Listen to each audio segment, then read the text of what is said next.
Apologize, we're 1 minute late. I'd like to get started on time. I want to welcome you to our Interim Joint Committee on Economic Development and Workforce Investment. This will be our final meeting of the interim, and I want to thank all the members for always making this early meeting. I know sometimes that's a little bit tough, but appreciate them.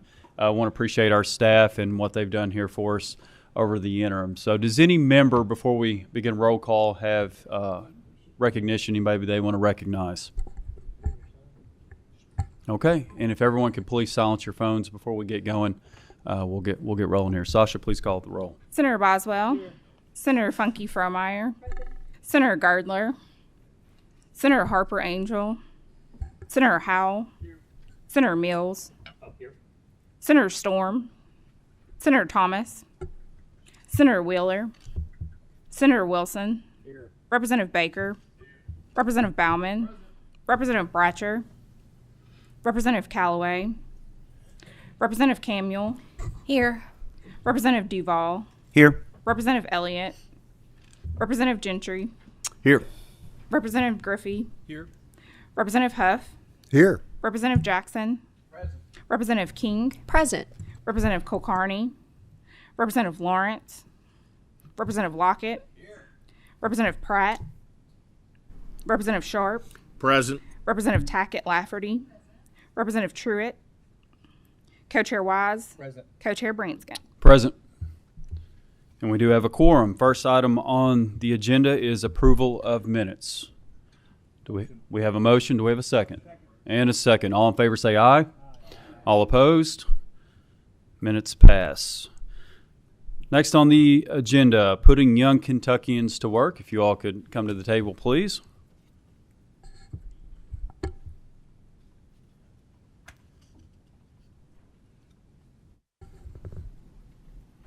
Welcome. It's good to see you all. If you could, please state your name for the record and make sure that your green button is lit up on the mic and close to your face. So the floor is yours. Good morning, Mr. Chairman. My name is Michael Gritton. I'm the Executive Director of Kentuckians Works, which is the Workforce Development Board in Louisville, Kentucky. I do want to say a warm welcome to Representative Griffey, whose dad used to be on my board, and if Representative Kulkarni shows up, her daddy also used to be on my board, so it's exciting to see family connections and all that kind of thing.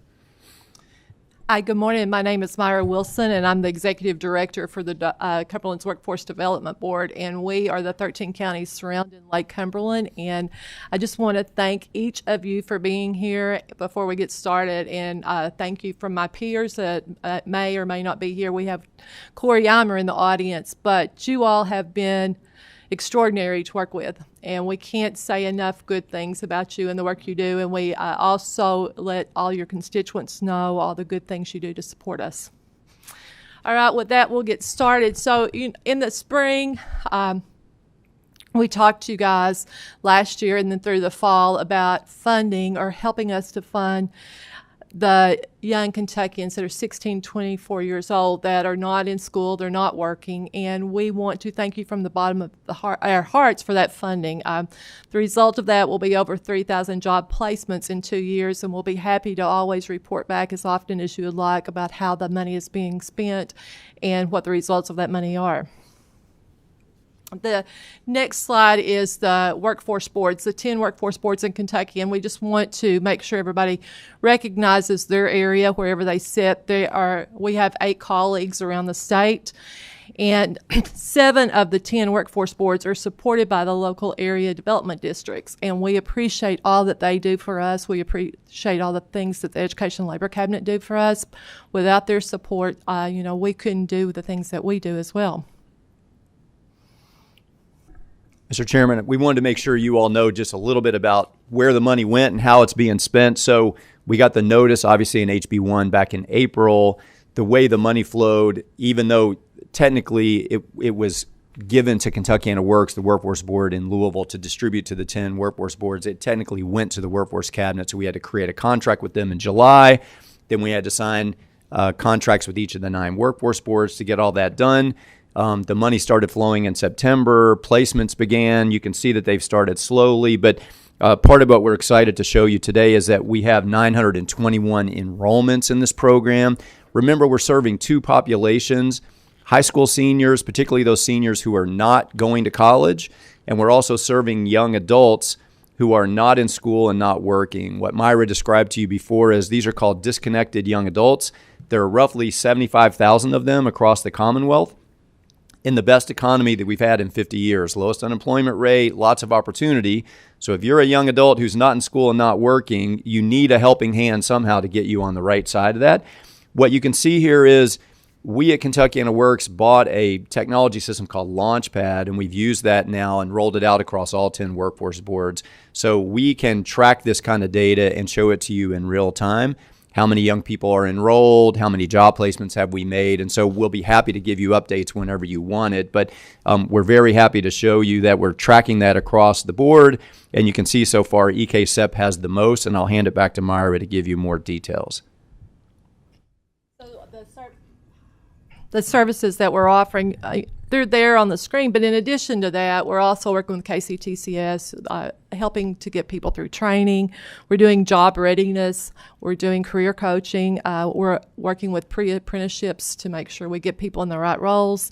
And the one that's not listed is technology, and there's so much out there with technology that needs to be used, as well as the trades. There's many people that need to be in trades, and they're going to that route as well. The success story, the first one we want to show you guys, this is someone that graduated in Western Kentucky area in 2023. They didn't really have a career path floating around, not knowing what they wanted to do. They completed CDL school, and now they're working at the Walmart Distribution Center at $26 an hour. It's such a great success, and the person is so excited to have an opportunity to have a lifetime change. The next one we're sharing is some of the things that's happening in the EKSEP region. So they're really into the high schools working with seniors because many don't know what they want to do, and they have some virtual reality goggles that helps you look at different career paths and determine what you want to do before they invest in making decisions in their future. And then on their next slide, we have what we talk about on the horizon as a group. And the 10 of us, we meet once a month and things that we talk about together.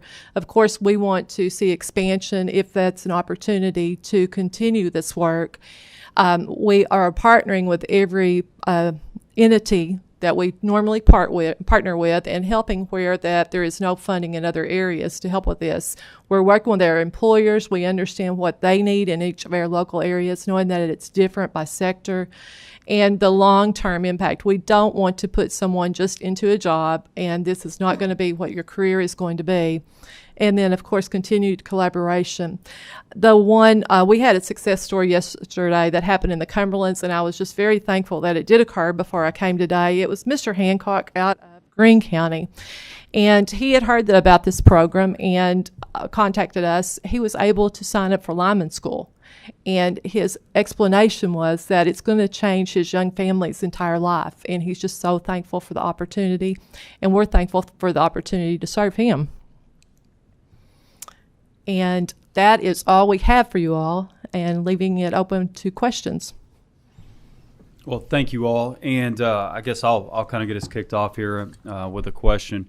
Can you explain what is the best let's take a high school senior. What is the best way to reach one of those high school seniors that would be one of the targets that you all are looking for? We'll both go. You go ahead. Okay. Well, I mean, what I would say is in my 7-county area, here's the thing that we described to you all last year that got you to fund us. There isn't anybody in the high schools who's working with a kid who's going to graduate and not go to college. There just isn't anybody doing that. So what you really want to do, if you can, is to work with that young person, try to find out what they're interested in, find out what they've already got experience in. If they have an idea of what they want to do, then you try to connect them to that sort of opportunity. In Jefferson County, we've changed 15 of our high schools, and they're now called Academies of Louisville, where every upperclassman is getting into a career pathway while they're still in high school. So if a kid is in a healthcare pathway and they're interested in a healthcare job, obviously we want to get them in a healthcare job. If they're doing manufacturing or construction, we want to get them into those kinds of jobs if we can. But what's amazing about this program and the funding that you've allowed us to spend is we're actually now getting into those high schools, working with those young people, trying to figure out what they're interested in, what they want to do, what they've been exposed to, and then trying to match that with the employers we know are hiring. That's where the magic will start to happen in the spring. But a lot of that prep work with young people is what's important and what wasn't happening before we got this program off the ground. And I will agree with everything that Michael said, and a little bit differently in the rural areas. We are independently contacting each school and making sure they're aware of it, going into the schools. Our direct service providers are going into the schools. We're advertising it at the libraries. We've got contacts here with the cabinet, and they're helping us advertise it, making sure that those that are homeschooled too are aware of the opportunities. I know it's still early in the process. You guys Yes. are just really a few months into this. Have you seen any barriers to success, or some things that may hold you back that you're going to have to work around? I think the messaging, Josh, because people can't really believe that this money is available and they're not going to have to pay it back, and that's hard to convince people sometimes. Many parents are like, are you sure that we're not going to have to pay this back in the future? No, you're not going to have to pay this back. We're going to help your child, especially there's so many that's wanting to get into different trades. And we have some that are graduating in December, and they will be enrolled in January, and, very thankful to help them as well. And then those that have already graduated, I will have to say some of the schools have a Remind Me app, which is absolutely wonderful. And they can contact people that's already graduated, send communication out to them and let them know that this is available. And then, of course, they have their emails. And Representative Branscombe, again, we appreciate you all funding this. The one other thing I would say, Mr. Chairman, is every school is its own fiefdom, whether it's in Jefferson County, Bullitt County, Oldham County. So getting into a school and figuring out when you have time to work with that high school senior is a little bit of a challenge. They have different schedules. Some have planning periods, some do not. Some have kids going out on co-ops and all that sort of thing. So there's a lot of hand-to-hand combat at the school level to try to identify young people, to try to get into the school regularly and to be able to work with them. And again, this is new. The schools are not used to it. So that's taking some time on the ground. But once you get a chance to work with kids and they see what you can do for them, the schools get excited about it. Senator Funky Fromeyer. Yeah, thank you for this great work. You're filling a gap, filling a void. When you shared, are you in all 120 counties now? And when we think about all of the schools, you mentioned homeschools. Does that also include private schools as well? And then in follow-up to Rep. Branscombe's question, are the students then able to go online and maybe do a self-assessment of what they'd like to drill down deeper on and then kind of guide themselves towards a path? So I can speak for my area, and then I will follow up with the other areas. But anyone that's interested, we're actually meeting individually with them so that we can tell them a little bit about it. You want to know the labor market. Like, is this what you're interested in, really? What's going to be there in 2030, 2035? What's your pay range? What does it look like? What are those level of details that, even though you may be interested, what is number 2 and 3 that you're interested in as well, so that they understand what it looks like if they choose this path. And then it might be something that they decide that they really don't want once we talk to them about what the opportunities are for the future. And just for clarity, Myra, what does that actually look like? And I know that in my own family, the young people, there's a lot of friction just to schedule a one-to-one, face-to-face, nose-to-nose. So a lot of it is back and forth. Do they have an app to schedule time for that visit with you at a time that's mutually going to work, or practically, how does that work? Well, we don't have an app, but for the high schools, the counselors have worked really well with us, and we just go in and they set up times. I know they spent a couple of days in one of the schools last week. For people that are not in school, they contact us with the information we've got. It's advertised in social media and on other platforms, and they just contact us. They call the office, and the colleges also have our number to contact us as well, especially we're getting many referrals from KCTCS. I just wanted to add, in my 7-county area, I was out in Spencer County the other day where their exposing kids at the middle school level now to career pathways and ideas. So there's more happening to take advantage of. So we've not created an app where all 120 counties kids can go on and do an interest inventory, but it turns out at the school level, depending on the district, most kids have at least taken some interest inventory like that.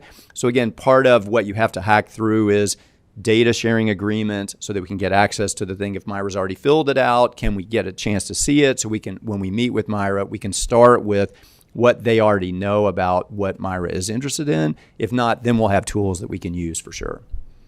Representative King. Thank you, Mr. Chair. I have a twofold question, if I may. What is the upper age limit on this? I know I think you mentioned that, but young adults is in bold, and I just wondered how much older than a high school senior does this program affect? 16 to 24 is your age range. Perfect. Yes. So that 24, so the 24-year-old young adult is no longer in school. What is their best first step? So they don't have a high school counselor telling them about this program. Who do they reach out to? Their legislator? How do we connect them to this good program when they're no longer in school? We have it advertised in social media, and it should be on each area's website. So for you, I believe you're Bluegrass. And, I'm both, and okay. one county in Lincoln Trail, but Okay. yes. two Yes. in So it's Bluegrass. there, and of course, contact you guys and refer them to us. Many contact us through social media. That seems to be popular. Okay, so if they call the main number at their specific ad, do they push a certain extension or just tell the receptionist or the operator? Many of us don't have receptionists, so it goes to the extension. Okay. And some of us have it tied to our cell phones too, where it'll just roll on over. Thank you, Chair. Representative Ballman. Thank you, Mr. Chairman, and thank you very much for your presentation, Ms. Wilson and Mr. Gritton. It's great to see you both this morning and be here with you and all of you fine folks on the committee as well. I have a question around the success story in Hoptown. That's great. It's outstanding to see that accelerated CDL. Does every does every community and technical college offer that program? So there are 18 colleges, and I don't know if they all do or not. Representative Baumann, it's great to see you, by the way. And I know JCTC has a CDL program, but it's limited. And one of the challenges, we're big fans of the community colleges in all of our areas. The main challenge you run into is just a capacity issue. So sometimes there are more people interested in a CDL program than they've got the ability to train and place. The other challenge you run into is so when we had more federal money, we used to be able to offer job training scholarships, and a lot of people use them to go to CDL schools, not just JCTC, but to other private schools that got them in and out fairly quickly.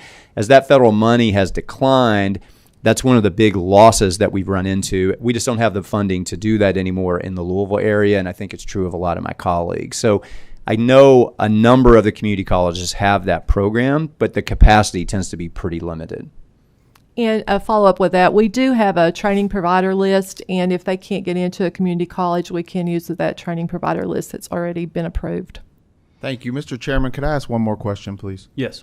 Thank you. When it comes to the different types of jobs that you're looking to help support these folks with, do you have any support for what some may say are the jobs of the future, meaning the technology sector, cyberspace, that sort of thing?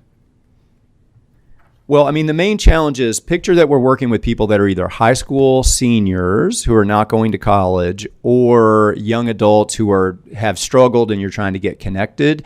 Those technology jobs tend to be very demanding in terms of what they're looking for you to be able to do. So I think we run a program in Louisville called Code Louisville, and we're working with SOAR in Eastern Kentucky now where we call it Code Kentucky.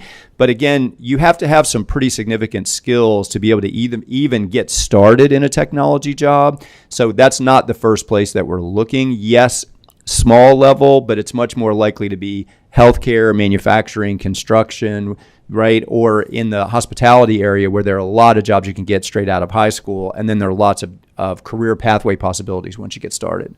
Excellent. Thank you, Mr. Chairman. Representative Tackett Lafferty. Thank you. So my question is, I noticed on one of your slides you had a student from Shelby Valley High School, which is a neighboring in one of my counties.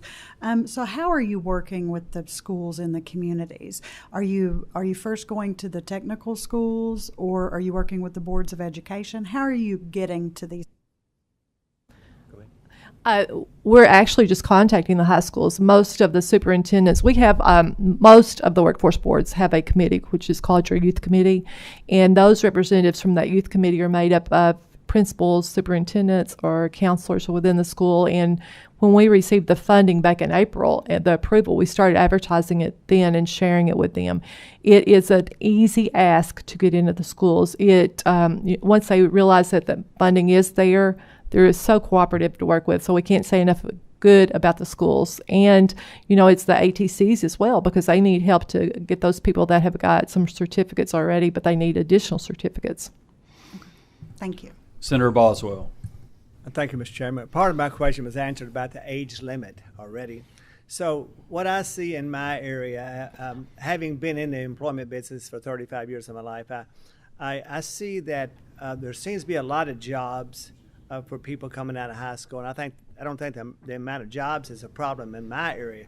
What I do see, unfortunately, though, a lot of this age group have some type of a legal problem where they've been picked up for possession or maybe a DUI or something. In most cases, a relatively minor charge, and that's been a major impediment for some of those young people to be able to get a job. So how are you dealing with an issue like that? Oh, that is a wonderful question. I'm going to set up our next group for success. You're going to hear from Putting Kentuckians First, and we work closely with them. They work with those that are justice involved, and there's a lot of people supporting this effort to help those individuals, and they help really remove the barriers. For us, we will talk to the employers and let them know, but talking to the person that's involved in this, to give them hope, say, okay, you do have this on your record, and we understand that, but here's a path that we can get it in the future. If you don't do anything to cause harm to yourself, you can get expungement, and here are the employers that are willing to work with you if you'll go ahead and move into whatever the path it is. But we've been working in this field for about 5 years now, so totally understand your question. That was well thought of when we were talking about that, because it impacts those in foster too that want to make some decisions in life.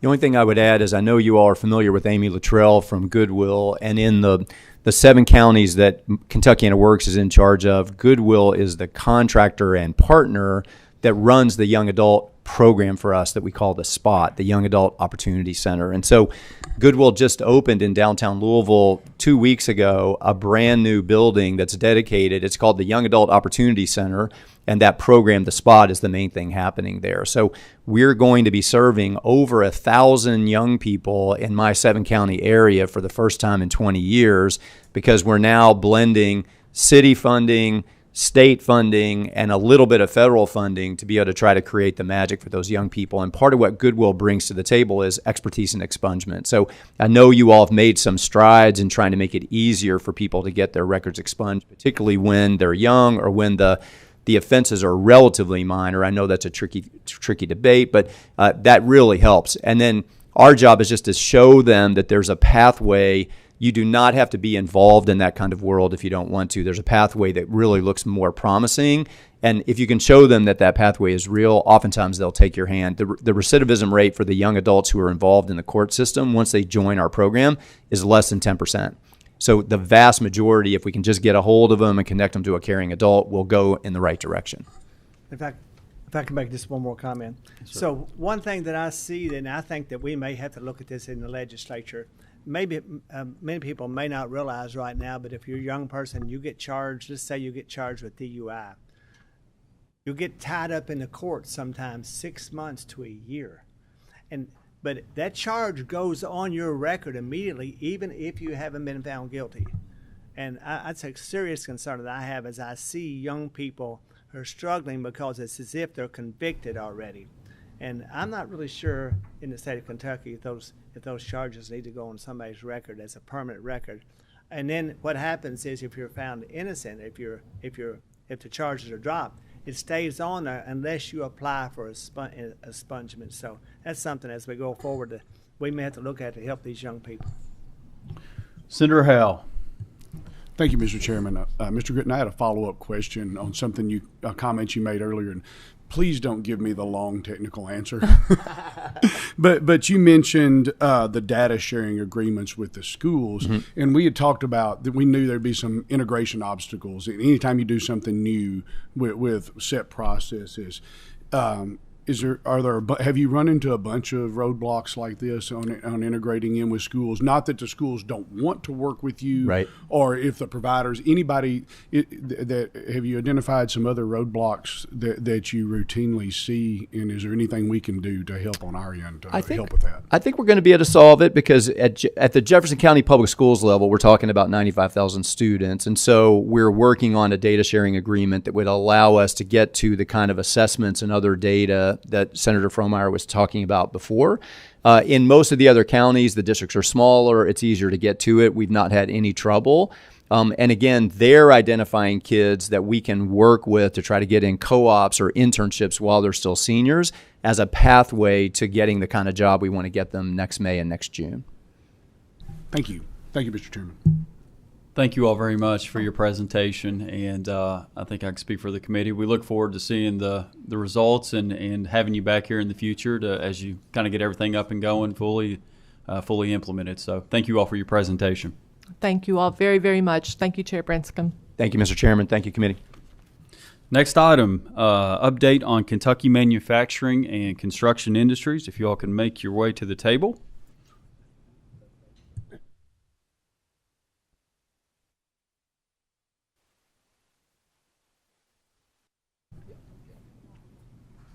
Good morning.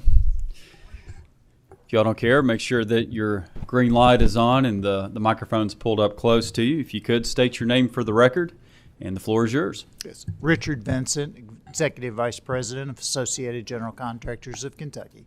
Frank Gemley, Kentucky Association of Manufacturers. Frank, you check your mic there. There we go. Frank Gemley, Kentucky Association of Manufacturers. Vijay Kamineni, CEO of Metals Innovation Initiative. Great. Chairs Branscombe and Wise, members of the Economic Development and Workforce Investment Committee, first off, thank you very much for allowing us to speak before you. Again, my name is Richard Vincent. I'm the Executive Vice President of Associated General Contractors of Kentucky.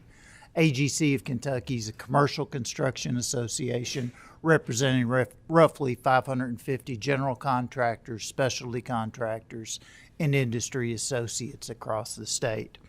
I'm pleased to be joined at this table by representatives of the Kentucky Association of Manufacturers and the Metals Innovation Initiative to provide an overview of our respective industries and highlight potential through collaboration across industry sectors. Our industries and members are dependent upon one another's success. Our industries and members, again, are dependent upon one another's success. I'll say that twice. At the conclusion of this presentation, we look forward to sharing a cross-industry trade promotion initiative designed to support our collective workforce development efforts. The construction industry is essential to Kentucky's economic development, creating physical infrastructure and a foundation for community growth across the Commonwealth. We are at a crossroads where increased demand for construction is coupled with a heightened need for skilled labor, a dual dynamic with tremendous potential for job creation and community revitalization. However, as demand grows, so do the challenges, especially when it comes to a shortage of skilled labor and the need to develop a workforce that can meet the requirements of our industry. Today, I would like to share insights into 4 critical areas: the growing job demand within our sector, the ongoing labor shortages that could impact our future projects, competitive opportunities that make construction a viable and attractive career path for Kentuckians, and targeted efforts to close the workforce gap. In 2023, construction investment in Kentucky reached notable levels, with private non-residential construction spending amounting to $9 billion, complemented by an additional $5 billion in public expenditure. This level of investment speaks to the strength of Kentucky's construction market, driven by private sector demands, public infrastructure needs, and your willingness to address those needs by reinvesting in your districts. The construction industry is the cornerstone of Kentucky's economy, contributing nearly 4.5% of the state's total GDP. This level of economic input underscores the industry's essential role in promoting Kentucky's growth and resilience. As of August 2024, the construction sector employs approximately 93,000 Kentuckians, marking a 3.3% increase from the previous year and a 14% rise since early 2020. Over the past decade, the employment in Kentucky's construction sector has grown 39.7%. This sustained growth reflects the industry's ability to generate stable employment opportunities and underscores its attractiveness as a career path. The construction industry has experienced a significant surge in job demand, driven by increased investment in infrastructure and commercial and industrial development.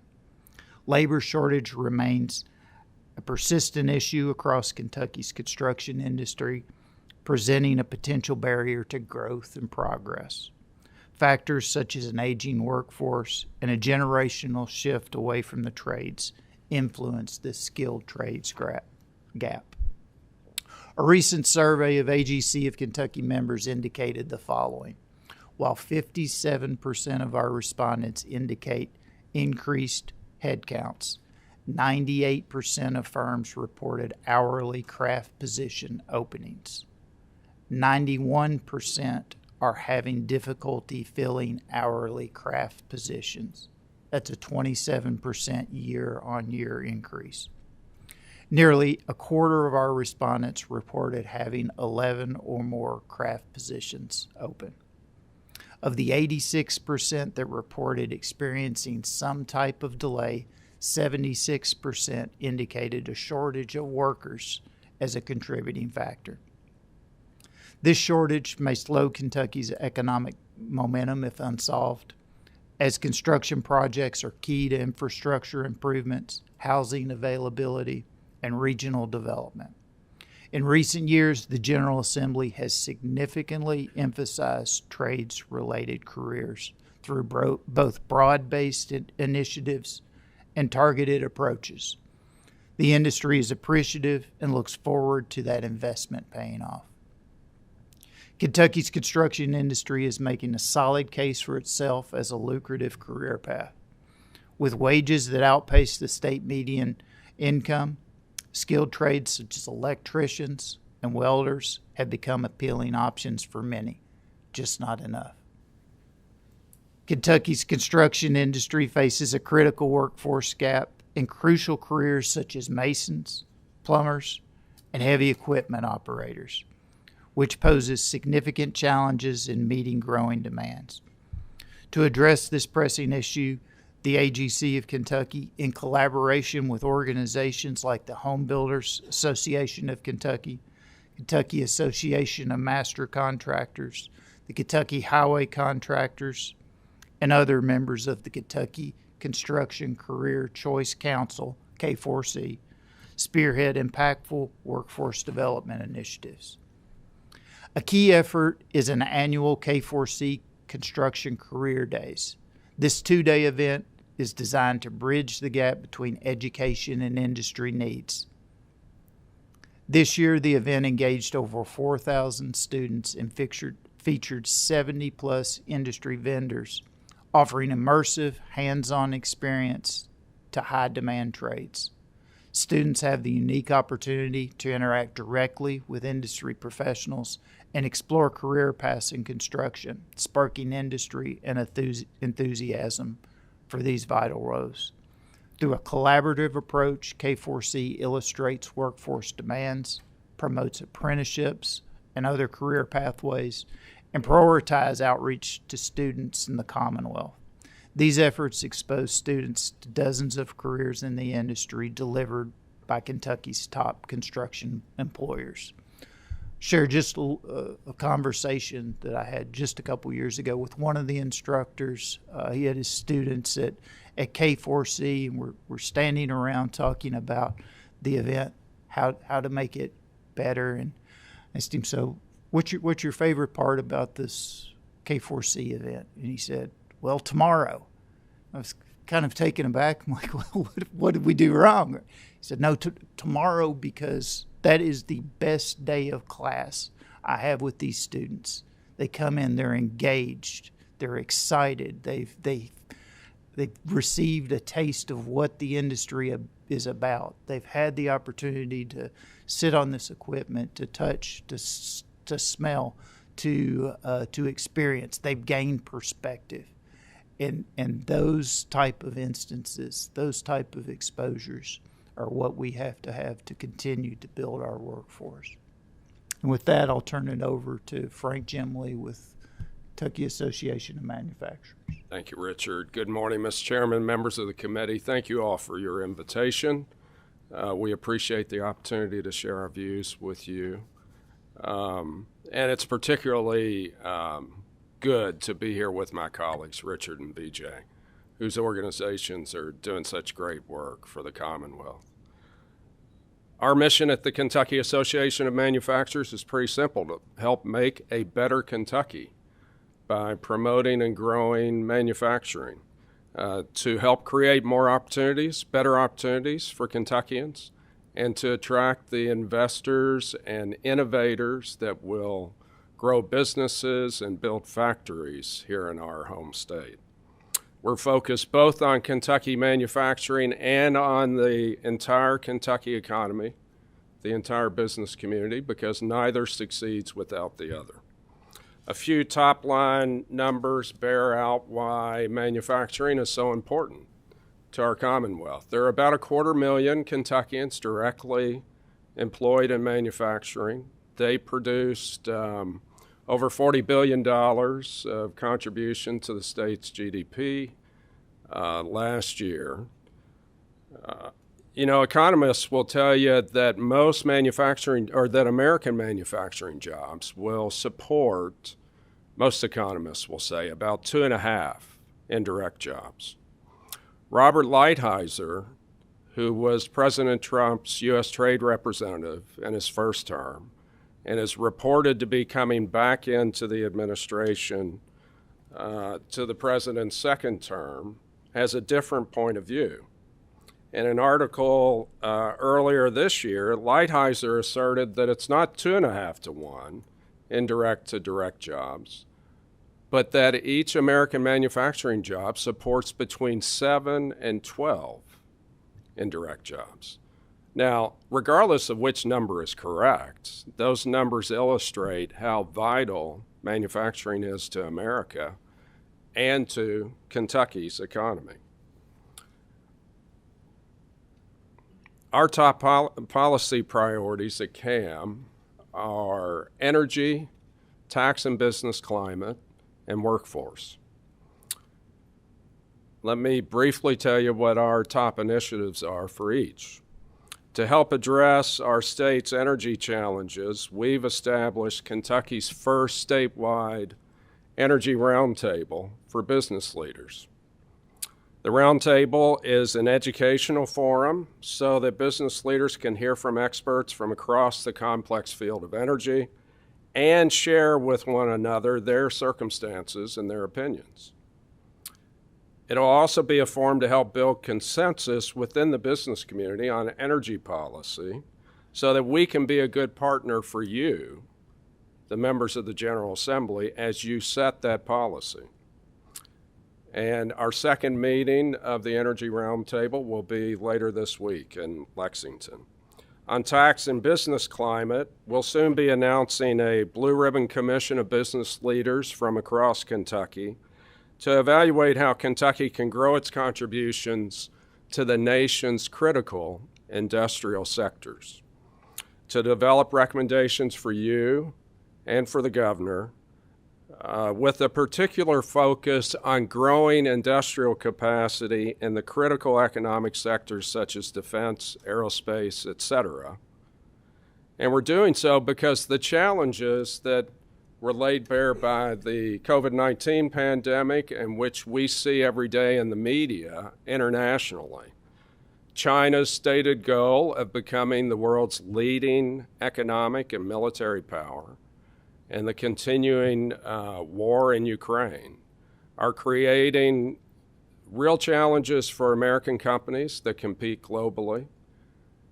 And those are, of course, national challenges, but naturally we believe that Kentucky should contribute to the nation's growing response to those circumstances. A couple of more numbers. During the Cold War, America spent about 4.9% of our GDP on average on defense. That number now is 3%. So, as the American arsenal of democracy may rev up to meet those challenges and face whatever the future challenge may be, economic, military, or biological, Kentucky can do its part to contribute. And so that commission will make those recommendations to you all sometime in the spring, and hopefully you'll find them worthy of consideration. Now, on workforce and talent development, we're taking a broad approach because the challenge is so complex, and we're trying to engage wherever we can be helpful. A few examples. We're a partner with Goodwill Industries of Kentucky, as your previous speakers mentioned, in their Aspire program to find employment for second chance Kentuckians who have been justice involved. We're a member of the coalition led by UK and U of L that's competing for a very large economic development grant from the federal government to promote the circular economy, recycling here in Kentucky. We're collaborating with the Kentucky Department of Education in its Career and Technical Education Manufacturing Industry Forum to assess industry needs and develop comprehensive statewide plans for high school manufacturing programs that meet those needs. We wholeheartedly support Kentucky FAME, the Federation for Advanced Manufacturing Education, in collaboration with KCTCS and the 12 FAME chapters around our state. FAME is a great program, established, created right here in Kentucky, and it does just a wonderful job. We're partnering also with KCTCS on its Going Pro Signing Day events. Those began in 2019. We're participating in the SWAT, Statewide Workforce and Talent Team Initiative, led by executive branch leaders. The Kentucky Workforce Attraction Marketing Strategy Coalition, led by Commerce Lexington. Anthony Allen of Commerce Lex is with us, as well as the Northern Kentucky Chamber of Commerce, Greater Louisville, Inc., and a coalition that includes AGC, ourselves, the Bowling Green Area Chamber of Commerce, the Owensboro Chamber of Commerce, SOAR, Shaping Our Appalachian Region, the Kentucky Travel Industry Association, the Kentucky Association for Economic Development, Visit Lexington. We're all behind that proposal, which we think is very worthy of your all's consideration. And as Richard mentioned, we'll talk in a bit about another proposal on which we are collaborating. Now, among the most pressing workforce needs and challenges facing Kentucky industry are the following, and these are generally based on our annual wage and workforce study, which we've been conducting since the 1940s. 3/4 of the 130 participating companies in and out of manufacturing, by the way, reported open production positions, and they plan to create new positions when they fill those open existing positions. Turnover continues to be a significant challenge, with nearly 30% of the respondents reporting turnover rates of between 20 and 40% of their workforce. Leadership is the most pressing training need. 85% of respondents say they need that for their employees. 70%, second most, report they need technical training help. Problem solving, ability to follow instructions, and basic math skills are the most pressing shortcomings of new employees. And those are things that career and technical education can, of course, target. Child care access remains difficult, expensive, and companies do not have solutions. The awareness of and the utilization of the Employer Child Care Assistance Program are low. 90% of responding companies will employ justice-involved individuals, 73% of those with some limitations, naturally. And the most cited concerns from prospective employees that keep them from accepting a job offer: cannot work the shift that the company requires, lack of transportation to the workforce, and cannot find childcare. Less than 50% of the companies participating in our survey are using automation or robotics to fill the roles or augment their workforces. So those are a few of our comments. Again, thank you all so much. Let me turn it over to my colleague, Vijay. Thank you, Frank. Esteemed co-chairs and distinguished members of the panel, it's an honor to be here to represent the Kentucky metals industry. As Metals Innovation Initiative, MI2. Today I'll share insights into the industry's economic impact, workforce dynamics, energy needs, and metals recycling opportunities, and impact MI2 is doing in the Kentucky to make Kentucky a premier destination for metals innovation. Metals industry in Kentucky has seen tremendous growth in the recent past. Since 2019, over $4 billion has been invested in new and expanded projects within Kentucky, creating a lot of over hundreds of much-needed jobs. This investment not only reflects the confidence in Kentucky's position as a strategic manufacturing hub, but also underscores the metal sector as a critical driver for economic development of the Commonwealth. Kentucky's metals production aligns with the needs of industries like automotive, food and beverage packaging, defense and aerospace, and many others in our state. Our state has become and has more potential to grow as top supplier in these high growth sectors. Substantial federal investments and funding increases the demand on Kentucky's aluminum, steel, and copper industry. They support new jobs, economic development, and resilience in our metal supply chain. We are fortunate to have a supportive state government that actively attracts and retains metals investment into Kentucky. This has been instrumental in helping our industry thrive. Of course, challenges remain, including international competition, supply chain pressures, but our commitment to growth and innovation is clear. While metals industry is thriving, we face pressing workforce challenges, particularly with regional disparities in labor availability. The transition to advanced manufacturing and digital technologies have heightened the need for workers with technical expertise.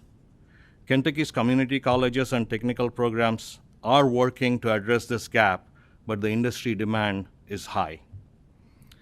Despite high wages in metals industry, young workers often overlook these roles, influenced by outdated perceptions of the industry.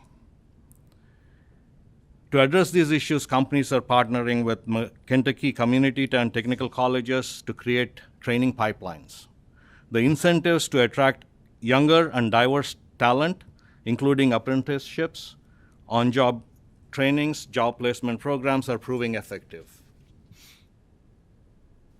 Kentucky's metals production is heavily concentrated along the I-65, I-75 corridors. These areas face a tight labor shortage. Companies are struggling to fill critical roles in advanced manufacturing, welding, machining, and many other areas. In contrast, Eastern and Western Kentucky have much higher unemployment rates, but fewer job opportunities. In metals this creates an imbalance between available workforce in East and West and the industry demand in the I-75, I-65 corridor. At MI2, we are working on initiatives to bridge this gap. Our Kentucky Works program is an example of how we can connect job opportunities to regions with available workforce. Kentucky Works is focused on counties in eastern Kentucky like Pike and Floyd, and in the western coalfields such as Muhlenberg and Ohio counties as a pilot programs by bringing off-site manufacturing jobs to these areas. We're planning to provide good jobs where they're needed most while relieving labor pressure along the I-65-75 corridor. In addition to that, we are also collaborating with Kentucky Chambers Talent Pipeline Management Program to help employers in metals industry build more consistent pipeline for their needs. In addition to workforce, like Frank alluded, energy is foundational requirement for metals industry, with aluminum and steel production being some of the most energy-intensive manufacturing processes. Kentucky's low energy costs have historically been a competitive advantage for our state. However, growing scale of operation and evolving energy demand requires continued innovation and planning. Metals industry depends on steady and cost-effective energy supply to maintain operations and our jobs.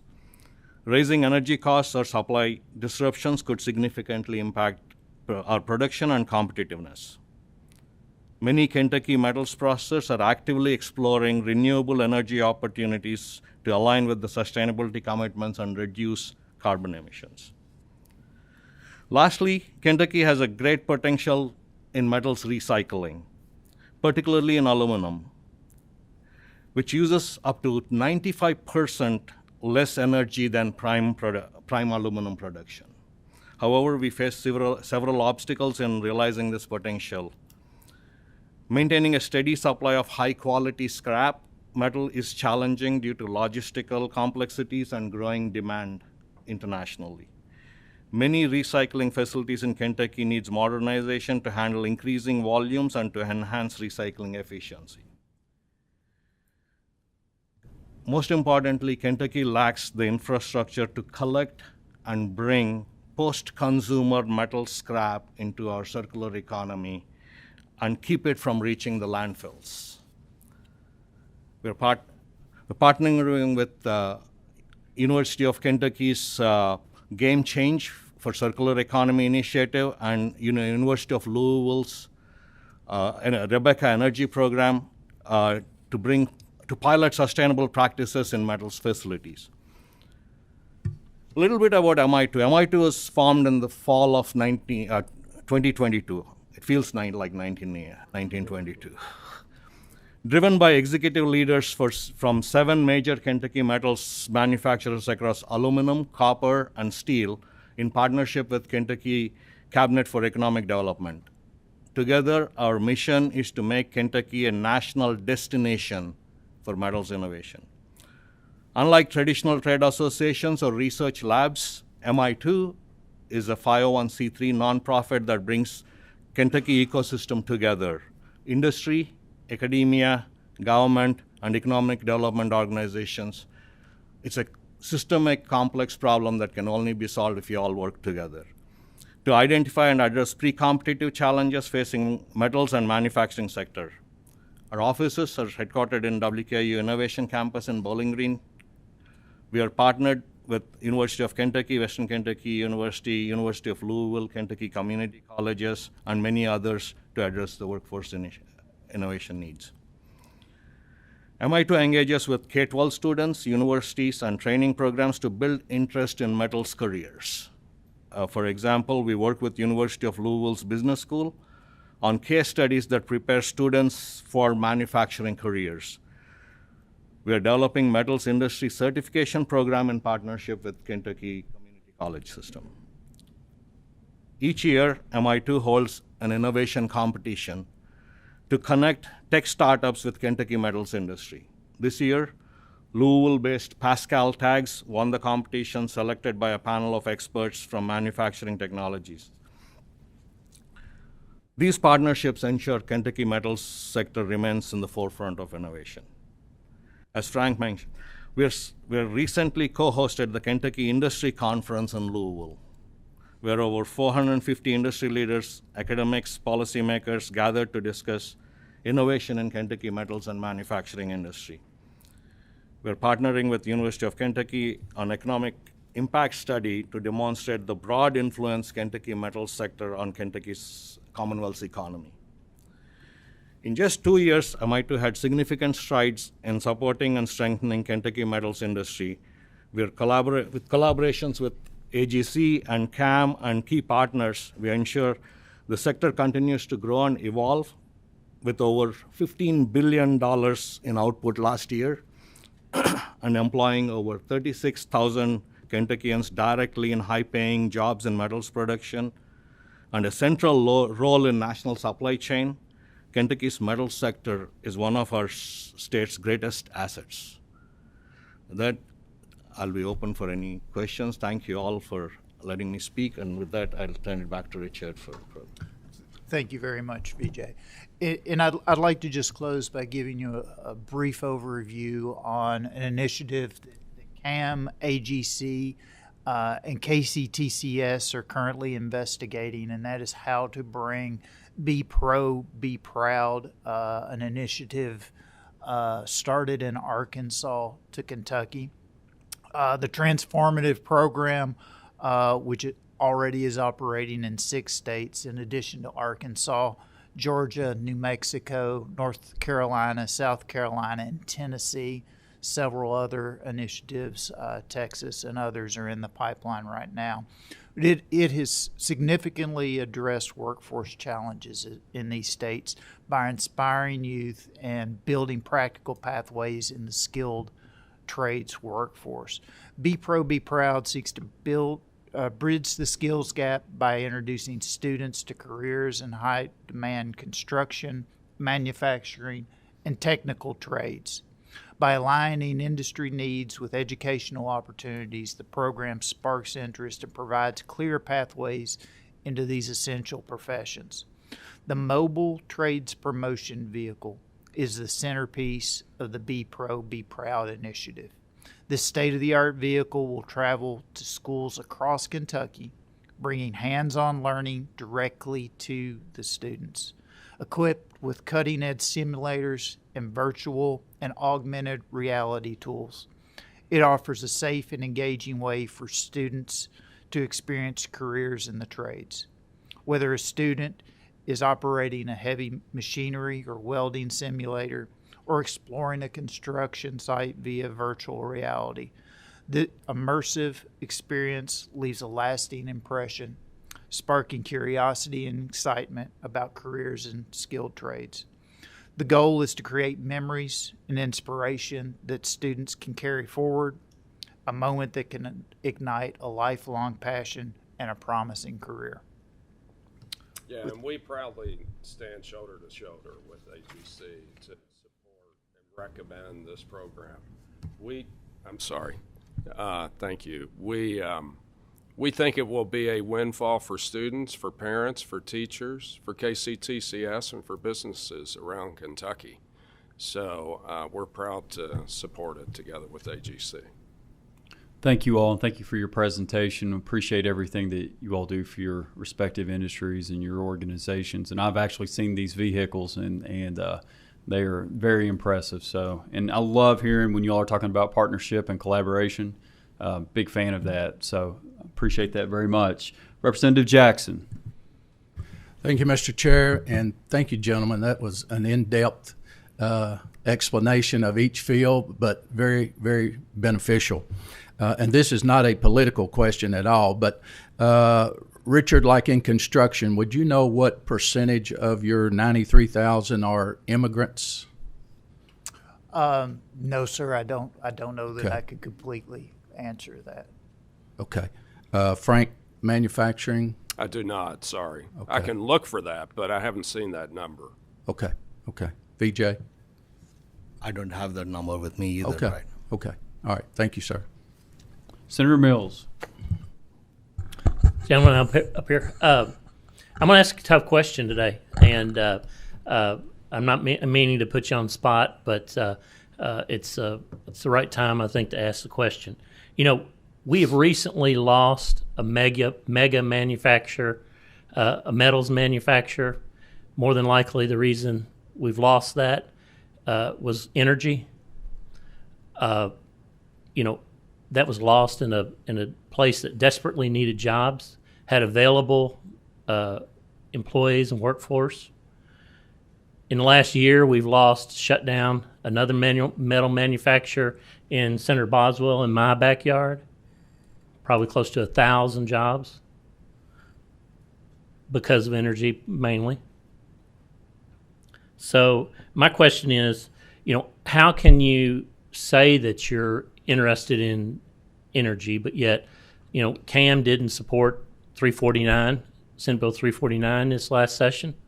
You know, and that is going to we cannot lose any energy capacity here in the state. And that's exactly what 349 was about. So how can we get on the same page? We will not be able to recruit industry, mega industry, without a solution to this. And we cannot lose any of our fossil fuel plants. And we've got to be looking forward to how we can be an energy manufacturer again, like we used to in the future. So are y'all pledging to support the work of the EPIC Commission and the planning process, and how does your meetings that you're having on energy correlate with what the work of the EPIC Commission is going to do? Can you just comment on your theory on energy moving forward, because we cannot lose capacity, and we all got to get on the same page on that, and we weren't all on the same page this last session. So thank you. Thanks for the question, Senator. 349 is the law of the land. We respect that and we support it, period, full stop. I'm not smart enough to answer your question about theory of energy future. You didn't put it quite that way. But to your question about the Energy Roundtable, it is, we haven't predetermined where that's going to go. It's an educational forum for business leaders to hear from experts like yourself and others, and to develop mutually greater understanding of the very complex field of energy. But as I said earlier, it's also our intention that that will enable us to be a better partner with you all moving forward. So whether we get to a consensus in that group and come up with recommendations is unknown. Our first meeting was 3 months ago. We're going to get it together quarterly. And we will be happy to keep you posted on those discussions, and would welcome your all's participation in it. On Friday, Chairman Jim Gooch is going to speak to us. I hope that answers some of your questions, Senator. Yeah, and truthfully, it was just kind of a frustration last year where it seemed like we were all pushing and pulling in different directions. And I understand utilities make up a big portion of your group, and they're caught in the middle. But we just cannot afford to lose any more electric generation, baseload generation, than we've already lost. And I think you've seen what happened this year, and I'm afraid that it will continue to happen, and then folks will stop looking at Kentucky to be a manufacturing hub, and they'll start, we're going to lose jobs over the 10 or 20 year period if we don't catch on to this very quickly. So. And if I may, Mr. Chairman, just make another comment. I share your concern, Senator. Anecdotally, several of our member companies have said to us over the past year, now these are Kentucky facilities of big, diverse companies. And independently, a couple of those, 3 to be exact, have said to us, whereas several years ago we were the cheapest energy facility among our sister plants here in the U.S., that is no longer the case. One said to me, we're now we have the most expensive energy of any of our sister facilities. So it illustrates the challenge that you're spelling out, and we share your concerns. Very good. Thank you so much for your answer. Yes, Senator, sir. Look forward to working with you. Same here, Senator. Senator Frommeyer. Thank you. Thank you, Chairman Branscombe, for putting this on our agenda. This is such an important shout out. I appreciate so much of the work that you're doing, and I've got kind of a two-part question for you. As you talked about a significant amount of workforce in the East that was just shared with us on the Workforce Attraction and Retention Task Force, but also significant workforce in the West. But you also shared some possibilities, and I didn't quite understand what you were referring to, off-site or satellite. But I see huge potential because we've got water and rail to some of these locations that have underactive populations that need some dignity in their day. So, and this is a question for all three of you because you're representing very large manufacturers on a national basis, and how can you invite to those regions, even if it's smaller satellites within companies that are currently in Kentucky, but invite some satellite operations or something? Help us understand how we can amplify that effort. Thank you, Senator Frommeyer. And that is a passionate project of MI2 in Kentucky Works. Most of our metals industry, it's hard, they're heavy. We need transportation. It's hard to go and build it in the mountains or in the western coal fields. We need to be in the central corridor. But in the last few years, we have identified that we can't move people into the corridor. And may ask them to leave home. It's a beautiful places. I'd love to travel that. It reminds me of home. At the same time, we have been trying to move manufacturing facilities there as a whole facility. If the production is there, you have to transport it. We have good roads, but it includes cost and fuel and energy into that. So satellite offices, most of our manufacturing industry is not corporate headquartered in Kentucky. At least I can speak to metals. Their corporates are all over the world. They're global companies, and they have offices all over. We are able to spread offices across the world, but we can't spread them 2 hours east and west where we have a beautiful road system. Within 2 hours, we can reach those offices. So the pilot program we are doing is work with the local communities to develop a hub where I'll speak for metals, and Frank can talk about the rest of this opportunity is available for all industry, but for metals, a Nucor and a NAS and a Logan Aluminum, we can have all our PLC, automation engineers station in Pikeville. Coal fields have a lot of PLCs. There is technology available. Local colleges and local school system and communities can work towards developing that specialized skills. And same way, I'm taking an example of data science in the western coal fields area. That requires industry to change its mind. It's not so much of money and policy there. That's why MI2 as a 501c3 working with the industry. Industry has to change their mind on how they look at jobs, how they look at their job for workforce, and create those satellite offices. Logan Aluminum, as one of the former founding members of MI2, we are in Russellville, Kentucky. 1 hour from there in WKU, we have a pilot satellite office. We have about 40, 50 of our employees working out of WKU Innovation Campus. Don't have to be in the site, but they're not working from home. They're still working from our office space. We can do that in Somerset. We can do that in Ohio County. We can do that in Pikeville. That's our plan in the near future. It requires a mindset change, and it requires a lot of encouragement for industry to change their mindset. Senator, thank you for the question. My short answer is innovation. Business has got to innovate. I'm very surprised by the 90% number that I mentioned to you all a few minutes ago, that 90% of the companies responding to that survey are welcoming justice-involved individuals. The workforce challenge, as we know, is a multi-decade challenge. It's a demographic challenge facing the country, not just Kentucky. We have got to innovate. And industry is doing that, and that 90% number, I think, is an example of that. I don't think that number would have been nearly that high a decade ago. So we are encouraging innovation.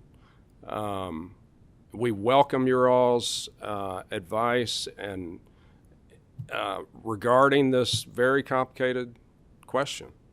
And back to our Blue Ribbon Commission, we have got to grow industrial capacity in our country. We've got to grow it. We've got a great opportunity to grow it here in Kentucky. The glass half empty perspective is that Kentucky, the last time I looked, is 45 or 46 among the states in per capita income. As long as those numbers have been collected, we have been in that bottom quintile, that bottom 10. We have got to drive those numbers up. And if Robert Lighthizer, President Trump's team, is correct, and manufacturing spins off 7 to 12 indirect jobs, we have a golden opportunity as we drive up our national industrial base to attract more jobs to Kentucky that are in industry and manufacturing. And we're going to give you all a set of recommendations for that in 5 or 6 months and hope that they are worthy of your all's consideration. And from a construction perspective, I'll maybe attack this from just a little bit different position. As you know, one of our greatest strengths, but one of our greatest weaknesses is all of our projects move. So everything is portable. In the instance and with the issue that you're speaking to, I can give you a great example of how that's beneficial, as you don't have necessarily a stable project location. One of our larger general contractors out of the Lexington area, when you look at the composition of his field personnel, a majority of them come, or a large number of them come from Powell County and from other counties in the eastern part of the state. They're attracted to what this employer has to offer. The eastern Kentucky, western Kentucky, central Kentucky. It doesn't necessarily matter where that home base of that operation is, because when they know that they have a stable, good paying job and a great company culture, they're attracted to that. So that's an advantage that the industry can have when trying to overcome some of those logistical issues. Final question, Representative Camuel. Thank you, Mr. Chair. Thank you all for being here today. I've got a kind of a two-parter, but should be short. You mentioned a high turnover rate in manufacturing. Are there specific factors that you all can point to that are leading to that, contributing to that rate? And the follow-up on that is, are there compensation or benefits, something that can be offered to help attract and retain more skilled workers and keep them in those positions? Thank you for the question, Representative. I don't know what the factors are beneath those top-line numbers. I can only speculate. So, and I don't consider myself an expert in that regard. Regarding compensation, I will tell you that our survey results this year over last showed a very small increase in the average wage in manufacturing in Kentucky. Very small. So there may be something that can be done financially, but let me repeat what I mentioned a few minutes ago, namely the top impediments. Can't work the shift that the company requires, probably related to the third highest, which is childcare, and perhaps related to the second, which is lack of transportation. Big challenges in a tough, demographically challenged for many years workforce across the country. Thank you. I appreciate it, and Yes, I ma'am. appreciate you all recognizing and understanding workforce behind the workforce to get people working. So thank you. Thank you.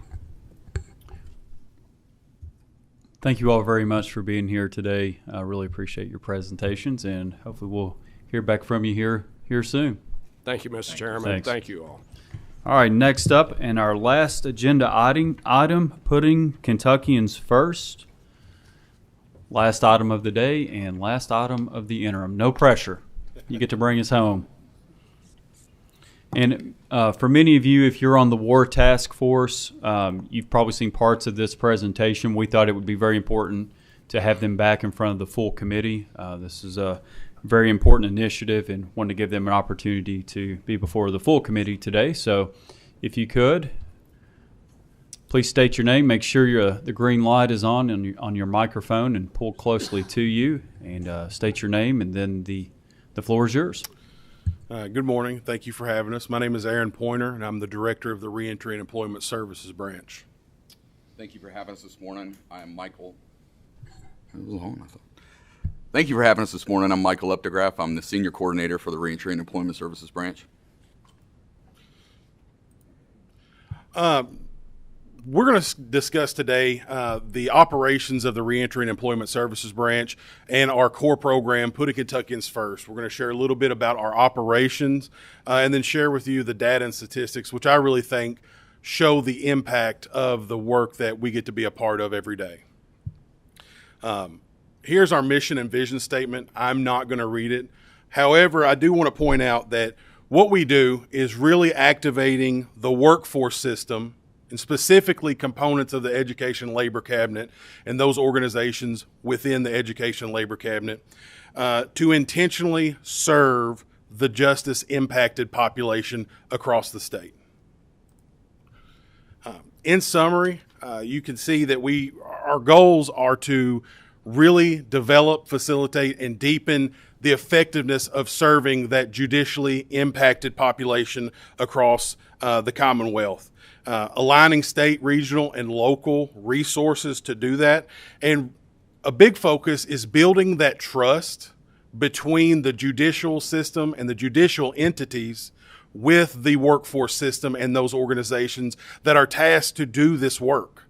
I think to the question you asked during the first presentation, it stands out that we have to have individuals, people advocating and helping individuals that are judicially impacted, whether it be young adults or whether it be individuals that have been incarcerated or involved in the judicial system for a long period of time, to help them navigate all of the barriers and all of those things that come, especially to your question of what truly impacts individuals. And the way that we do that is we address recidivism and reentry with three main components. Pre-entry, which is diversionary and alternatives to confinement, alternatives to remaining in that cycle of judicial involvement. Incarceration at the local and regional detention centers, offering opportunity to individuals there, and as well as that reentry, individuals that are transitioning from incarceration back into our communities. I would like to share some of the timeline and growth of the Reentry and Employment Services Branch. In 2019, you actually heard from one of my former boss, Ms. Myra Wilson, this morning. In 2019, the Cumberland's Workforce Development Board with the South Central Workforce Development Board wrote a grant to be able to impact the judicially involved individuals. It was to partner with county attorneys' offices and create pipelines to employment. Over the last few years, you can see the timeline of how we have grown and expanded, which ultimately has resulted in the formation of the Reentry and Employment Services Branch. And here is a snapshot of our operations. And I would like to specifically point out that Franklin County just last week launched programming specifically in the Franklin County Detention Center. Same with Woodford County. And when we view this map, I want you to think about Russell County, Kentucky being the epicenter for the work that has occurred. That is where I got my start with the Cumberland's Workforce Board, and that has been where we have started and piloted everything that we've done and then really organically expanded our operations to a point to where we have collaboration requests from multiple counties, but then also other states. I'm going to discuss our operations and really kind of how we go about doing this. So Putting Kentuckians First is our core program.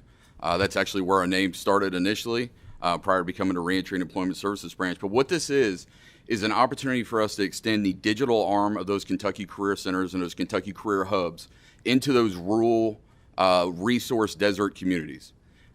With this program, our navigators, they partner with the local judicial entities that could be the jailers, the judges, county attorneys, probation and parole, specialty courts, to develop a referral and accountability pipeline for individuals to the workforce system. So instead of an individual in one of these rural counties that potentially is a little bit mobility limited or transportation limited, trying to drive up to an hour, hour and a half sometimes to get to where those free services are for workforce development, they're able to scan a QR code or call our navigator. We're able to facilitate a warm conversation and get them plugged into that same network and serve them from a distance. From that, we expanded into what's called the targeted orientation. So this is where we've now taken that digital arm and we extend the physical arm of those Kentucky Career Center hubs.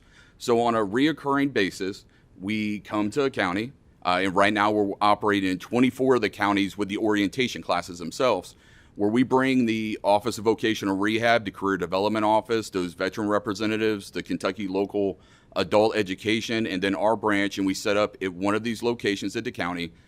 The judicial entities can refer to it, the community at large can show up to it. They're able to hear about what those services are they can offer, and we can immediately get them plugged in with Putting Kentuckians First and start serving them to get them to their level of success. So it's really meeting the people where they're at on a county-by-county approach. From there, we also oversee a component of the Behavioral Health Conditional Dismissal Program, Senate Bill 90, as it's commonly known. So with that, we are working and facilitating the barrier relief for the education and employment pieces of that program for individuals in that diversionary program, trying to prevent the ability for them to stay out of the incarceration judicial side through that voluntary service. As well, we work to do ID services for individuals that are working with our program or with a local adult ed office. That's for individuals who are released, as well as individuals that are still incarcerated that need that ID to be able to get take their GED exams and to prepare them for reentry so they don't have that barrier upon being released. So when we look at Kentucky as a whole, depending on where you're housed, and for how long you're housed, determines what kind of services are available to you. 50% of our population that's incarcerated is housed at a local level, right? So these are going to be at Barron County, it's going to be at Simpson County, Logan County detention centers. So with that, we took a look at it, and we really believe that information breeds opportunities, and opportunities breed success for these individuals re-entering society. So we focus on individuals within 90 days of release. We go into these local jails, and we bring them information about the workforce system. We bring local partners, treatment providers, really anything that could possibly be a barrier for their successful relaunch. And we come in and we talk to them, right? So that's that first information basis. They're able to make a warm contact with our navigators so that when they get released, typically our navigators are one of their first calls they make to say, hey, I saw you at such and such pre-release class. What can I do to get kind of going? So that's one piece of it. Following from that, the training piece. So we are working to bring educational opportunities into those local facilities. Right now we have credentialing classes going at Pulaski County and Nelson County. We just graduated our most recent class of welding out in Nelson County Jail. That was in combination. We had 2 individuals from LaRue County Detention Center and 6 individuals from Nelson County Detention Center that are now certified in MIG welding. So when they get released, they now have a tangible skill, and that's happening at a local level. Nelson County Jail, and their jailer is phenomenal, is a 101-bed facility, right? So those are local individuals getting released. When we take on this, we take on a customer-centered approach. We really want to meet the participants where they're at, instead of them trying to hunt us down. So that's why we work with those local judicial agencies. So through the specialty courts, our team is working with the specialty courts. We're a referral network for the specialty courts, along with individuals that are associated with pretrial and MCR. So we show up where they're at without them having to find the resources. We're showing up with the resources, all with that full workforce innovation and get them back to work approach, as well as working with the employers. So we work with, alongside the local workforce boards, the Kentucky Chamber, business service teams, to educate and open up additional fair chance pipelines with employers, make sure they understand what it looks like to be working alongside these individuals that just need an opportunity. And then county-specific approach. So we work with all of those entities, the local, the regional, the state entities inside that county, to make sure that we understand, one, where are the gaps and what can we do to assist with that? And two, to make sure that we're taking a judicially motivational approach instead of a punitive approach with the individuals. And that's really where we're seeing the success. So with our success, so in FY24 was a year of growth while we were expanding and building. At the time, we had 3 navigators working with us, and we were able to accomplish these numbers. And I'm going to touch on them a little bit. Is that in general, we were able to serve and contact 2,100 individuals. Just over 1,000 of those were incarcerated through our pre-release program and credentialing training. We had 420 individuals enrolled in Putting Kentuckians First, 318 with the Senate Bill 90 program, 400 provided with general employment references, so non-PKF referrals. That's saying, hey, there's not a lot we can do for you in this situation, but here is somebody, and facilitating those warm handoffs. We were able to provide 103 different IDs, and we had, on average, a 70 to 80% employment rate, which is, it's a good number considering we had 3 people. That's about 81.3 jobs per our navigators.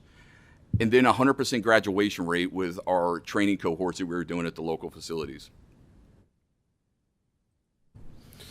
Now I want to take a look at our fiscal year this year. So we've run the data and we stay on top of our data. I think I have to give credit to the individuals, our navigators, and the team at the Reentry and Employment Services Branch for the tremendous work that they do. If you are familiar with the judicially impacted population and the barriers that they experience in their transition, when we're saying currently we have 186 positive employment outcomes just this fiscal year, that is not 186 phone calls. That's multiple phone calls. That's multiple times and interactions and pieces of navigation for these individuals. So I do have to take an opportunity to say that the team that we have working around us is absolutely phenomenal. But another thing is, because they are so good at what they do, we are currently at about 95% to date today of what we were last year at the end of the fiscal year. So we have experienced a tremendous amount of growth in those referrals and opening up those pipelines, not only from the judicial system, but from the community at large. We are becoming dependable by our partners, and so that's increasing our referrals. Another point that I would like to make is we have 295 individuals that are accepting and participating in Putting Kentuckians First. And what that means is they are taking active steps to better their situation with the tools and the resources that we are bringing to bear, that we are providing, that we are facilitating and helping navigate, not only through our direct staff, but through all of our partners and our partnerships. And I think that's extremely tremendous. And then, of course, you can see the impact from our pre-release classes with the incarcerated individuals that we've impacted, and identification. We made a very intentional decision to allocate funding for individuals in need of IDs. We recognize how big of a barrier it is. Again, you cannot apply for a job, or you can't take a job unless you have identification documents. Mike touched on, some of the other barriers that come along with not having ID. If we can eliminate that and help use that as a rapport building, as a relationship building tool to help that individual go from where they're at to where they want to go, then we're going to do that all day, every day. And so that's the impact that we've had, again, just from July of this year to now. And I think that's pretty tremendous. And again, I have to give a shout out to the team and to the support of our leadership as well. Absolutely. I really do think pictures tell 1,000 words. So I love these slides here. The one on the left is Thinking back to that statement I made about information breeds opportunity, right? So to meet the people where they're at, that's us in discussing with a group of individuals in Nelson County about the welding training, right? So make sure they understand, like, hey, this is what we're doing. This is what we want to do. This is how we're going to be with you throughout this process, and really get them built up, because a lot of individuals that have been just as impacted, especially just as impacted for long periods of time, don't really understand what a win looks like. They don't really understand what opportunities are out there. They're in that generational incarceration or that generational poverty mindset, and we really have to share with them, like, there is opportunities out there for you, and this is how we're going to partner with you. So that's in us discussing it. And then if you look to the right, that's every single one of those individuals graduating. And because they were so dedicated and they were really into what was going on, most of them didn't just complete MIG, they went on and did TIG welding as well in that process. So out of those individuals who were released, we've had 2 out of that group has been released, and within 72 hours, they had jobs making more than $22 an hour. And it was easy, right? It was easy to get them those jobs. It was easy to find those opportunities for them. And it really starts all the way back to the beginning with a little bit of information, being able to spread with them and show them what that pathway does look like. This is a little bit more about our operation. So the picture on the left where it says GEDs in the window, that is one of our targeted orientation classes. I believe that one was hosted in Butler County. That class is consistently full. All right, Butler County is one of those where it's a great community, but there's not a lot of opportunity sometimes. So bringing those resources to that local community and being able to just educate them and then stick with them. Because that's a big part about our program is we are not a refer and release, right? So an individual may qualify for Office of Vocational Rehab Services. That's great. We're going to get them over there because they're the right person to serve. But our navigators stick with that individual until they achieve whatever their level of success in whatever direction we're going. It's not like, hey, go to OVR, see you, thanks, it's fun, right? We're still following up with them every single week saying, how's it going? How are you working through with your process? And that really does start with that targeted orientation there. The other pictures of those pre-release classes, right? So our group says that is some of the most impactful days of their entire month is being able to go in there and you see so many eyes open to, like, I had no idea they existed, right? We talk about recidivism numbers. A lot of these individuals just didn't understand what was out there for them. And that's all we're doing is informing them. And we're saying, like, hey, call me when you get out. Call this person right here when you get out with this need. And now we're real people, right? So being real people to them and meeting them where they're at is where those relationships start building and where that recidivism number really starts dropping. So. Thank you. I appreciate it and open to any questions. Senator Mills. I just have a quick question. The personal IDs you were talking about, are they, they're at no cost, correct? The state is not charging for those? No, sir. We have a portion of our budget that we allocate and we pay for the identifications for those individuals. I thought Senate Bill 2 made personal IDs at no cost. I'll check into that. Representative Duval. Thank y'all for being here and thank you for the work that you're doing. How important is it for these individuals to find employment within, say, a year of release? Absolutely, very necessary. It reduces their likelihood of reoffense. I believe the statistic is about 30%. And the quicker the better. And here's the great thing about the processes in which we have designed and I guess best practices that we've built up. It is ABC. Right? It's a job, a better job, and a career. And woven in between each one of those pillars is education and training, whether that be education being a conversation with one of our team members or some formalized training at KCTCS or adult education or our partners at Goodwill or any other organization that really has that same mission and mindset to elevate an individual's situation. So it's absolutely necessary for their successful progression. And that includes their recovery as well, right? So people in general, Kentuckians need purpose, right? Employment gives that purpose, right? It gives them a reason to stay focused and makes them feel good about getting up in the morning and being able to provide for their family and be able to not worry about a next meal. And really we try and encourage that through, like, you're going to do this. We're going to help you. But it's through gainful employment where you're going to find those successes. And it keeps them focused. It really does. Mm-hmm. Thank you. Thank you, Mr. Chair. Thanks, sir. Senator Wilson. Thank you, Mr. Chairman. Thank you for your presentation and the job that you guys are doing with this reentry program.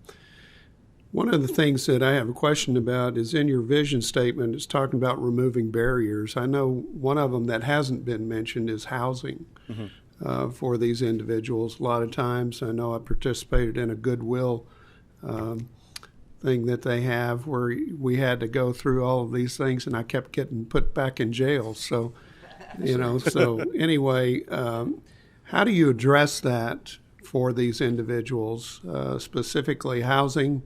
And then the other question that I have in relation to that, some of them are this behavioral thing, and Senate Bill 90 are dealing with addiction. And I know addiction recovery centers is really huge, and I've toured that, and they're doing an incredible job. Do you guys collaborate with them as well? So to answer your first question, housing, transportation, and childcare, right? Those are our three big that we repeatedly hear. So the nature of our team and our process is very county intentional and county specific. And so part of that is going into those counties to establish relationships, identify those opportunities for transitional housing, for sometimes it's quick fixes, right? To get a person a safe place to be so we can start working on those other aspects and those other pieces of the puzzle that is a successful reentry. There is no one size fits all or right answer to the housing situation. I think that my team does a phenomenal job of removing those barriers and facilitating. It may be that we have to get them in transitional housing in a different county or somewhere else, but ultimately that is something we focus on, and that's very much an intentional part of our conversations when we're coming into counties. We are establishing those relationships and trying to widen the list and the opportunities that we can help facilitate for individuals. And for your second part of your question is absolutely. Mike talked about our presence and our partnership with substance use providers, and I'll go even a step farther is mental health providers, and really being intentional about the partnerships that we have, right? We know before any substance use partner or mental health partner comes into a facility with us for our pre-release classes or receives a referral from us, we have met with them, we know about their operations, we have interacted and been able to observe to know really that we are sending that individual that's been entrusted to us because of what we say we do, that we're going to send them to a good location that's going to support and be communicative with us, because part of that partnership is the back communication of saying, yes, this individual is ready to go to work. He's ready for the next step, and we're going to support this together instead of just handing somebody off and wishing them the best. That's not how we operate and not how we intend to operate going forward. So, yes, those partnerships are absolutely crucial because the individuals that we serve are as diverse as the Commonwealth itself, right? Everybody has different needs. And so being able to take a very individual and intentional approach to what's best for that person and allowing the experts to do what they do best in serving those individuals, but us all doing it together. Thank you. Senator Boswell. Thank you. Yes, I think you guys have identified the problem very properly, and thank you for that. What you're doing. I think Senator Mike, he hit on the housing thing. We have a program in Owensboro that we have so many addiction recovery people around the state, but one of the things we're doing in Owensboro, one of our groups is that we're actually are housing people for a period of time. They don't just come in, get a little training and leave, and then they end up coming back. Mm-hmm. So you have properly identified, but there is one other issue I think that it's a impediment for people actually entering into the program once you've identified. And it's this ongoing problem of having THC in their body. Mm-hmm. And I think that's a result right now of some of the laws that we have in our country. Just for example, in the state of Kentucky, many people may not know this, but you're able to vape products that have THC legally. You're able to eat gummies that have THC on legally. And what happens is you have some people have this. Not necessarily people who are incarcerated, people who are out out of incarceration, but they still have this stuff in their system because we are allowing these projects to be sold.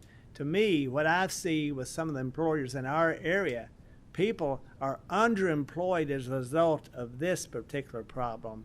I'm not sure what the answer is, except I think we need to address this ongoing problem at the state level and try to eliminate some of these problems that have what I'd call legal THC, because it's a problem. Some employers will not hire you if you have a trace, and I understand that because it could cause them to have an accident, or if they're not as lucid as they should be. So, what do you think about that? Sure. And so that is, again, I think a benefit of the intentional relationship that our team has with individuals. So if, for instance, we're working with a participant or a job seeker, and that does become an issue where they are perhaps not employable due to having a positive drug test.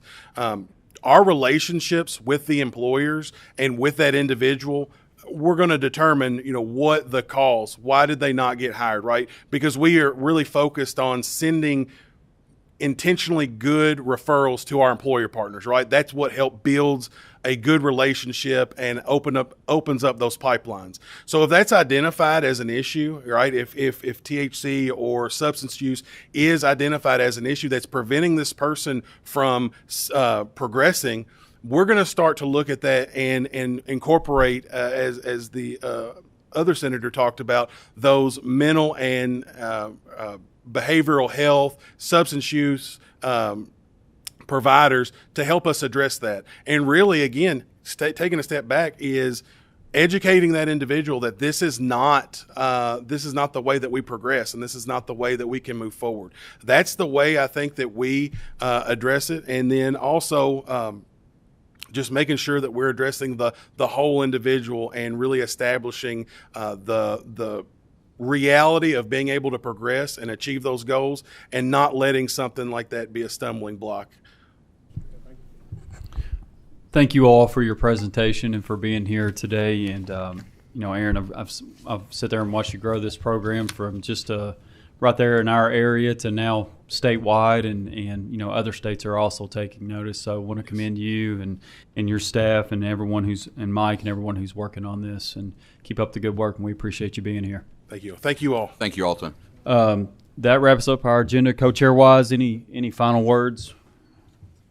Just want to thank the staff. Thank you for a great interim. Thank you, Co-Chair Branscombe. Also, members of the Workforce Attraction Retention Task Force, we will be meeting immediately in this room, correct? Following this meeting today to come up with our recommendations we pass off to House and Senate leadership. Thank you. Once again, thank you to all the members. There being no further business, we are adjourned.